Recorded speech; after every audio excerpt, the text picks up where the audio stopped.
Shoku i ngushtë ma kputi mamin në mes me atë punë. Unë quhem Ardi. Atë vit mbusha 18 vjeç. Isha i gjatë për moshën time, por i dobët, me krah që dukeshin si shkrepse dhe gjunjë që gjithmonë kishin ndonjë plag nga futbolli në rrugicën pas pallatit.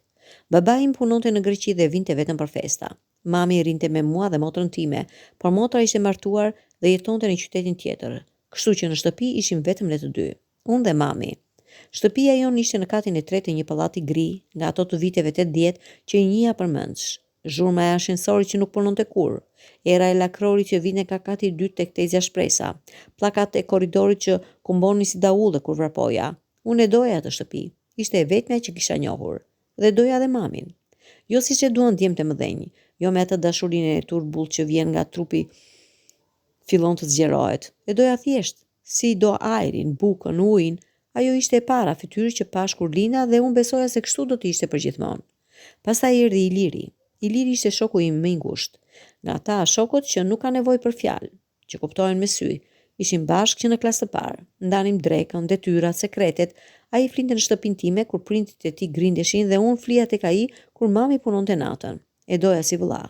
Mbase më shumë se vëlla, sepse vëllain nuk e zgjodha, por Ilirin e zgjodha unë. Iliri ishte ndryshe nga unë, i shkurtër, i shpejt, me sy të mprejtë si brisk. Fliste shpejt, qeshte shpejt, zemëroi shpejt. Kur hynte në një dhomë, ajo dhomë mbushesh me të. Dhe unë, që isha i gatshëm dhe i rënd, më pëlqente të rija pranë tij, sepse rrezet e tij më preknin edhe mua. Edhe vetë Iliri erdhi të rinte tek ne. Prindrit e tij ishin në proces divorci dhe shtëpia ishte bër fush beteje. Mami e donte Ilirin. I bënte byrek, i lante rrobat, e mbante kokën kur i vinin ethet nga dielli. Ky djalë është i imi, thoshte ajo, dhe unë ndihesha krenar, nuk e dija ende se çfarë do të thoshte ajo frazë një muaj më vonë. Atë pasdite ishte vap, një vap koriku që të merrte frymën, që ngjiste këmishën në trup dhe të linte pa mend. Ne ishim në shtëpi, unë dhe Iliri, duke luajtur FIFA në PlayStation, tim të vjetër. Mami ishte në dhomën e saj duke bërë dush. Dëgjoja ujin që vinte nga pllakat, zhurmën e njohur që kisha dëgjuar mijëra herë. Po vdes nga vapa, tha Iliri, a ke ndonjë pije? Ke ujë në frigorifer, i thash pa i ndarë sytë nga ekrani. Ai u ngrit dhe doli nga dhoma. Unë vazhdova të luaja. 5 minuta, 10 minuta, një gol, pastaj tjetër, ndeshja po shkonte mirë, por Iliri nuk po kthehej. Ilir thira, po prishet ndeshja. Mor heshtje. Unë ngrita ngadalë, me kontrollin në dorë akoma dhe dola në korridor. Dyert ishin të mbyllura përveç asaj të banjës. Nga aty vinte një zhurmë tjetër, jo ujë, diçka më e rëndë, më e ngjeshur. Nuk e di pse, por unë nuk thira. Nuk thash asgjë. U afrova në majtë gishtave, si ajdut në shtëpinë time dhe pash. Dera e banjës ishte pak e hapur. Jo shumë, sa një çarje, sa për të parë. Mami ishte mbështetur te lavamani me duar që mbanin skajet me kokën ulur, flokët e saj të lagura binin mbi shpinë si rreke lumi, dhe pasaj Iliri, shoku im, vëllai im. Ai I kishte kapur për beli dhe lëvizte siç lëvizin burrat në filma që ne shikonin fshehur azinatën vonë kur prindrit flinin. Duart e tij ishin në hijet e saj. Gishtat e shtrënguar fort mbi lëkurën e lagur. Fytyra e tij ishte e futur në qafën e saj dhe unë shikoja pjesën e pasme të kokës së tij. Ato kaçurela të zeza që kisha parë mijëra herë mbi astë kur flinin të njëjtin shtrat. Nuk pash asgjë tjetër. Nuk desha të shoh. U zvarrita prapa në dhomën time. Mora kontrollin në duar, por duart më driteshin. Ekrani ishte I ngrirë, ndeshja e humbur. Unë ula volumin që të mos dëgjoj asgjë, por dëgjoja gjithçka. Pas 15 minutash Iliri u kthye. Ul në vendin e tij, mori kontrollin tjetër dhe tha: "Hajde vazhdojmë." Nuk e pash në sy. Ku ishe, e pyeta. Në tualet, ai. Të thash. Gënjeu. Dhe unë bëra sikur e besova. Atë natë nuk fjeta. Shtrihesha në krevat me shpinë nga ai dhe dëgjoja frymëmarrjen e tij të rënd. Ai flinte si foshnjë qetë, pa merak. Si mund të flinte? Si mund të merrte frymë? Si guxonte të ishte gjallë pranë meje? Doja ta godisja. Doja ta mbysja me duart e mia të dobta që nuk ishin mbytur asnjë mizë. Doja të thërrisja mamin, ta pyesja pse, si, që kur, por nuk bëra asgjë. Qëndrova aty pa lëvizur, duke parë errësirën që shtrihej mbi tavan si qefin. Të nesërmen u zgjova dhe gjithçka ishte si më parë. Mami bënte kafe, Iliri hante bukë me gjalp dhe reçel. Unë ulesha mes tyre duke e pirë qumësht dhe duke përpjekur të gëlltisja diçka që më mbeti në fyt. Je mirë, Ardi? Më pyeti mami. S'po ha asgjë. Isha mirë, thash. Fjalët e para që I thoja që nga dje ishin gënjeshtër. Java vazhdoi.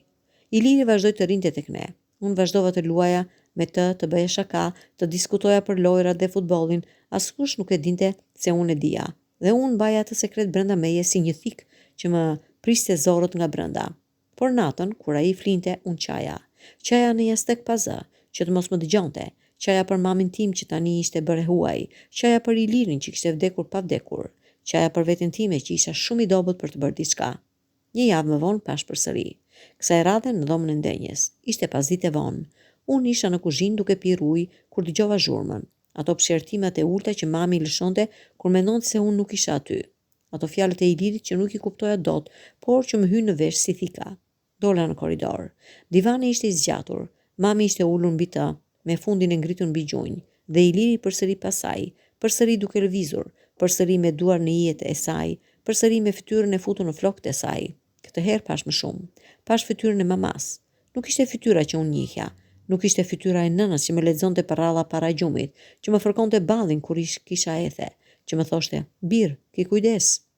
Ishte fytyra e një gruaje që unë nuk e kisha parkur, syt gjysmë të mbyllur, goja pak e hapur, një buzëqeshje e çuditshme që më ngriu gjakun. Dhe atëherë kuptova. Ajo nuk po dhunohej, ajo nuk po detyrohej, ajo ishte aty sepse donte. U ktheva në kuzhinë, lava gotën. I lava duart për një kohë të gjatë me ujë të ftohtë sa më dhe më ngishtat. Pastaj hyra në dhomën time dhe mbylla derën. Atë natë nuk qava. Atë natë unë vdiqa pak. Kaluan 2 javë të tjera. Unë isha bërë ekspert i fshehjes. E dija se kur duhet të dila nga dhoma dhe kur duhet të bëja zhurmë që të dëgjoj se isha afër. Kur duhet të ulesha në dritaren e kuzhinës dhe të shikoja rrugën për orë të tëra. Mami më pyese çfarë kisha. Unë thosha asgjë. Iliri më pyese pse isha i heshtur. Unë thosha s'kam gjumë. Askush nuk më besonte, por askush nuk pyeste më tej. Një mbrëmje, baba im telefonoi. Ishte e shtun. Mami ishte në banjë. Unë mora telefonin. Si je birë, më pyeti. Zëri ti vinte nga larg, nga ajo Greqi që unë e kisha parë vetëm në foto. Mirë, thash. Dhe mami? Dhe Iliri, si është ai? Mirë, thash përsëri. Do të vinë shtator, tha ai, do të rim bashkë gjithë muajin. Mirë, thash. Nuk i thash asgjë. Nuk e dija si, nuk e dija çfarë. Babi, shoku im, po fut karin, nuk dilnin fjalët, nuk dilnin dot. E mbylla telefonin dhe qëndrova aty duke parë murin bosh. Atë natë ndodhi diçka tjetër. Ishte ora 1 pas mesnate. Unë isha zgjuar si çdo natë. Dëgjoja zhurmët e natës, makinat që kalonin rrallë, qenë që lehnin diku larg, frymarrjen e Ilirit pranë meje, por atë natë kishte diçka tjetër. Hapa të lehta në korridor. Dera ime u hap ngadalë. Ishte mami. Ajo hyri brenda, e veshur me këmish nate të hollë, flokët e shpërndara mbi supe. Erdhi pranë krevatit tim, ul në buzë dhe më përkëdheli flokët. Nuk fle bir, më përshpëriti. Unë bëra sikur flija. Ajo qëndroi aty për disa minuta, duke më ledhatuar ballin siç bënte kur isha i vogël, dhe pastaj ngadalë dora e saj zbriti poshtë. Nga flokët në ball, nga balli në faqe, nga faqja në qafë, nga qafa në gjoks. Unë nuk lëvizja, nuk merja frym. Dora e saj vazhdoi të zbriste mbi batanie, por unë ndjeja nxehtësinë e saj përmes pëlhurës, dhe pastaj ajo ndaloi. Për një sekond të përjetshme, dora e saj ishte mbi barkun tim, aty ku filloi trupi i djalit të bëhej burr. Unë nuk dija çfarë të bëja. Trupi im ishte i ngrirë, zemra ime bërtiste, por goja heshte. Pastaj ajo e ngriti dorën. U ngrit në këmbë, më puthi në ballë dhe doli. Dera u mbyll pas saj. Unë beta aty duke parë errësirën, duke u përpjekur të kuptoja atë që sapo kishte ndodhur. Nuk e kuptoja, nuk e kuptoj ende. Ajo ishte mami im, dhe unë isha djali i saj, dhe Iliri shoku im, flinte 2 metra larg. Çfarë ishte ajo dorë? Çfarë kërkonte? Çfarë ofronte? Nuk e pyeta kur. Të nesërmen Iliri u kthye në shtëpinë e tij. Prindrit e tij kishin bërë paqe. Nëna e tij kishte thirrur të kthehej. Ai mblodhi gjërat shpejt pa më parë në sy. Kur doli në derë u kthye dhe më tha: "Shihemi në shkollë, mor." "Shihemi," i thash dhe iku. Unë qëndrova në dritare dhe pash shtatin e tij që zvogëloi në rrugis derisa u bë një pikë e zezë, pastaj asgjë. Dhe atëherë për herë të parë pas 3 javësh unë qava. Qava për mikun tim që kishte humbur, qava për nënën time që nuk e njiha më, qava për veten time që isha bërë i huaj në shtëpinë time. Pas asaj vere gjithçka ndryshoi. Unë nuk isha më ai djali i qeshur që luante futboll në rrugic. Isha bërë i heshtur, i mbyllur, me sy që shikonin gjithmonë ndryshe me. Në shkollë Iliri ul në një bank tjetër dhe ne nuk flisnim më. Nuk ishim më shok, nuk ishim më asgjë. Mami nuk e përmendi kur atë verë. as unë, por diçka kishte vdekur midis nesh. Ajo dashuria e pastër e padiskutueshme ishte zëvendësuar nga një heshtje e rëndë, si ajo që vjen pas një katastrofe kur njerëzit ecin pas gërmadhave dhe nuk din nga t'ja fillojnë. Unë u rita, u bëra burr, me trup e mendje, lasha të shtëpi, shkova në universitet, në një qytet tjetër sa më larg. Martova, bëra fëmijë, ndërtova një jetë që nuk i ngjante asaj vere. Por çdo verë, kur vinte koriku dhe nxehtësia mbyti qytetin, unë kthehesha atje, në atë korridor, në atë derë gjysmë të hapur, në atë dorë mbi batanie. Dhe pyesja veten, çfarë do të kishte ndodhur nëse ajo natë unë nuk do të kisha heshtur? Çfarë do të kishte thënë ajo? Çfarë do të kisha bërë unë? Nuk mora kur përgjigje. Mami vdiq 3 vjet më parë. Kanceri shpejt i pamëshirshëm. Brenda 6 muajsh ajo u shkri si qiri. Ditën e fundit në spital, unë u ula pranë saj dhe e mbaja dorën e saj të dobët plot shenja nga gjilpërat. Ajo më shikonte me ato sytë e njëjtë, tani të mbuluar nga një cip e bardhë pleqërie. Më fal birë, përshpëriti. Nuk e di se për çfarë kërkove falje. Për atë verë, për atë dorë, për jetën që nuk ishte në gjendje të më jepje, për jetën që më mori pa e ditur. Unë shtrëngova dorën e saj. Më fal, i thash. Dhe ishte e vërtet. Sepse unë e kisha falur prej kohësh, jo sepse e kuptoja, por sepse ishte nëna ime, dhe sepse dashuria, ajo e vërteta nuk mbaron as kur tradhton, as kur të lëndon, as kur të lë bosh për një jetë të tërë. Ajo vdiq të nesërmen në mëngjes. Unë nuk qava as atëherë. Kisha harruar si të qaja. Tani jam 35 vjeç.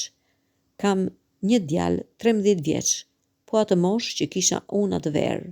Ai është i gjatë dhe i dobët si unë, me gjunjë të gërvishur dhe sy që shohin botën me besim.